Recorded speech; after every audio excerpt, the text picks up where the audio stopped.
mengenang Tuhan Yesus yang mati di kayu salib. Jemaat Tuhan yang kekasih di dalam Yesus Kristus, kematian di kayu salib merupakan aib dan kutuk.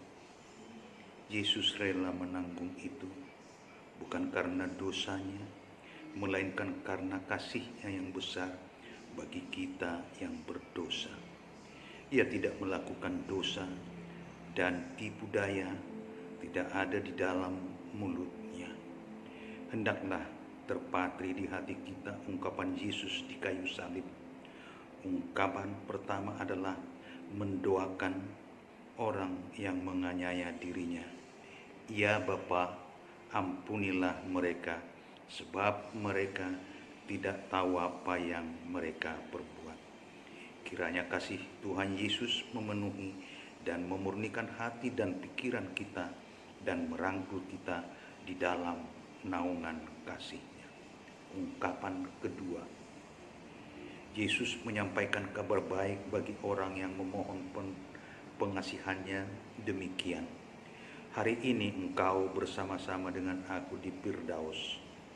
Inilah firman yang menyejukkan hati dan membangkitkan pengharapan bahwa bagi setiap orang berdosa telah terbuka jalan untuk menerima kasih dan pengampunan dari Tuhan.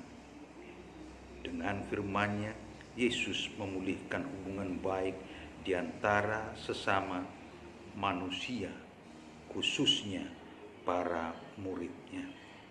Dengan suara yang lembut Ia mengatakan, "Ibu, inilah anakmu."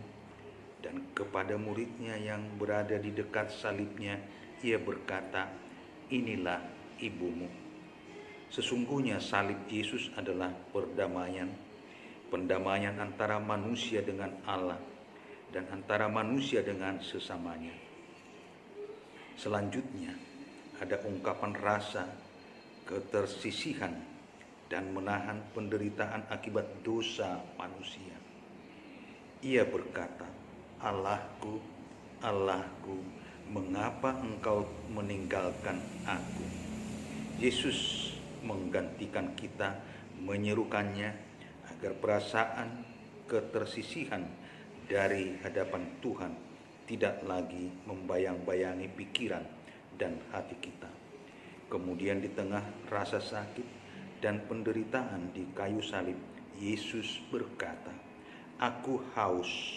Di dalam Yesus kita memperoleh air kehidupan, dan barang siapa yang menerima itu, ia tidak akan haus sampai selama-lamanya. Menjelang akhir pengorbanannya, tidak terdengar kata-kata penyesalan dari Yesus atas penderitaan itu, tetapi suara kemenangan. Ia mengatakan, "Sudah selesai," sebab ketaatannya atas pekerjaan penebusan itu telah sempurna, dan Ia telah menang atas penderitaan itu. Kemudian Ia berseru dengan suara nyaring, "Ya Bapa, ke dalam tangan-Mu kuserahkan nyawaku."